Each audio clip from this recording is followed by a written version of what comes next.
Lalu saudara, bagaimana kekuatan timnas setelah PSSI mengumumkan 32 nama yang dipanggil untuk menghadapi Tiongkok pada kualifikasi Piala Dunia 2026 yang akan berlangsung pada 5 Juni di Gelora Bung Karno, Jakarta.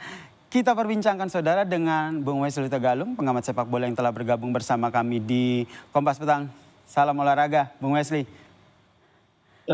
Ya, tadi kita lihat nih, tadi ada 32 nama yang sudah dipanggil oleh Garuda, oleh PSSI. Kira-kira nanti siapa saja nih nama-nama yang nantinya akan dipilih oleh Patrick Kluivert? Ya, sebelum itu kita harus kembalikan kepada situasi bahwa setiap pelatih itu punya game plan, punya strategi yang dia inginkan, makanya dia panggil pemain yang dia anggap akan cocok untuk memainkan strategi begitu, Bung Yasir. Nah, pertanyaan kemudian kan muncul ketika menghadapi Cina, kemudian dia memanggil kembali pemain-pemain yang punya kecepatan sayap yang bermain seperti di era Sintayong, yaitu Yaakob Sayur, Yance, Asnawi.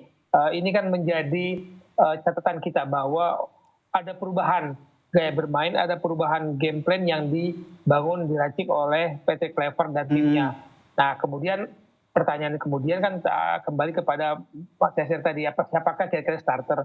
Bagi saya, prediksi saya akan sulit untuk melihat perubahan yang signifikan dalam posisi starting lineup, tapi pemain pengganti ini yang akan bisa menjadi pembeda karena pemain pengganti kita punya kecepatan sayap yang mungkin akan menjadi kunci pertandingan melawan Cina, karena kita tahu Cina sangat agresif itu memainkan bola direct dan biasa bermain langsung ke dalam kotak penalti. Nah, itu otomatis pertahanan mereka itu akan lebih maju. Nah, itu kesempatan bagi kita ketika transisi kita dari bertahan menyerang, kita punya sayap-sayap yang cepat. Saya pikir itu akan menjadi sebuah pilihan, opsi bagi Patrick Kluivert. Oke, Ragnar ini absen karena cedera. Menurut Bung Wesley sendiri nanti Patrick Kluivert akan meramunya seperti apa? Siapa yang punya potensi besar untuk menggantikan peran Ragnar, baik di posisi gelandang maupun di sayap? Ya, sebenarnya kita berharap tidak ada pemain di depan yang cedera ya. Memang ada Ragnar Ramangun terkena virus yang membuat dia harus absen. Dan lini depan kita menurut saya memang masih menjadi titik lemah ya. Rafael Struijk maupun Ole itu sebenarnya butuh Ragnar untuk tandem 3 di depan, karena kita butuh kemenangan. Nggak ada cerita Mas Yasir, kita nggak ada menang, ini harus menang. Nah, ini sebuah pilihan yang harus menjadi utak-atik yang maksimal dan efektif bagi Kluivert. Apakah memainkan 2 penyerang ataukah kembali memainkan 3 penyerang dengan memasukkan siapapun di situ, entah Egy atau Stefano Lillipali yang meskipun belakangan tidak mendapat tempat starter, ataupun kalau dia menjadi starter sering ditarik keluar di Borneo, tapi punya pengalaman dan mungkin gaya bermain Stefano cocok dengan Kluivert. Jadi ini yang harus matang sekali hitungannya di menit berapa Stefano akan dimainkan, main dari awal dan berapa dengan tarik keluar, karena kita sulit melihat Stefano Lillipali main full 90 menit. Oke, jadi antara Egy atau Stefano ini masih masih akan diramu ataupun dipertimbangkan oleh Patrick Kluivert ya. Ini juga sama nih, posisi kiper kita nih, biasanya kan bertemu pada Martin Pas nih. Ya, kalau melihat situasi ada Emil di situ, saya pikir melihat penampilan Emil belum pernah bermain bersama tim kita, tapi melihat kemarin terakhir di Liga 1 kita melihat kiper-kiper kita yang bermain belum stabil kalau menurut saya, termasuk Eri, kemudian Nadeo. Rasanya kalau melihat gaya bermain Patrick Kluivert, dia masih akan percaya kepada Emil meskipun baru bergabung dan belum bisa dibilang mengenal dengan baik tim yang akan dia pimpin di belakang.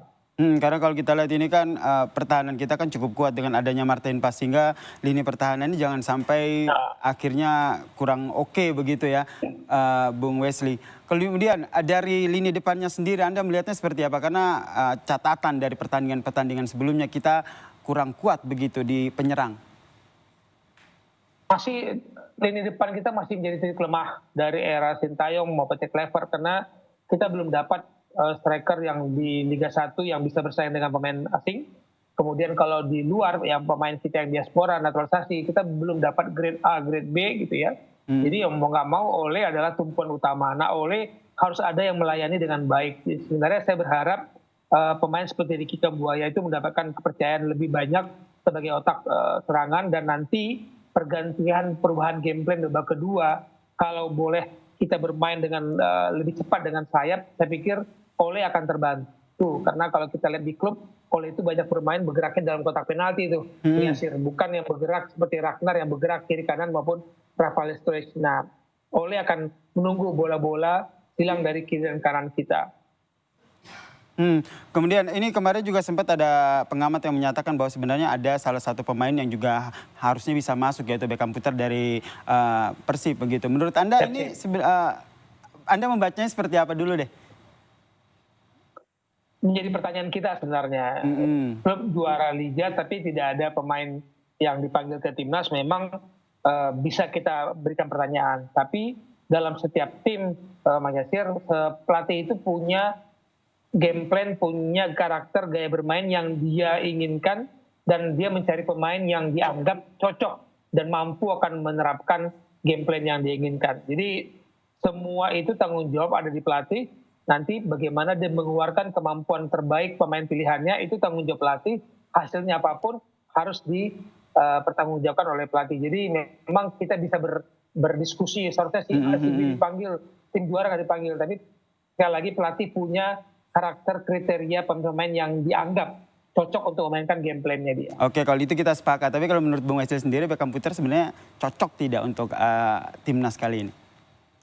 Ya, orang akan nanya Beckham Putra misalkan atau pergantian pemain sebagai pemain cadangan, sebagai pengganti bisa saja. Tapi sekali lagi kalau saya mengatakan saya mungkin ingin masuk ada pemain gitu. Tapi kalau dari tim pelatih mereka sudah punya orang lain, punya komposisi lain yang menurut mereka nanti Beckham Putra akan sia-sia kalau dipanggil tapi tidak mendapatkan tempat untuk diberikan kepercayaan entah itu sebagai cadangan atau enggak.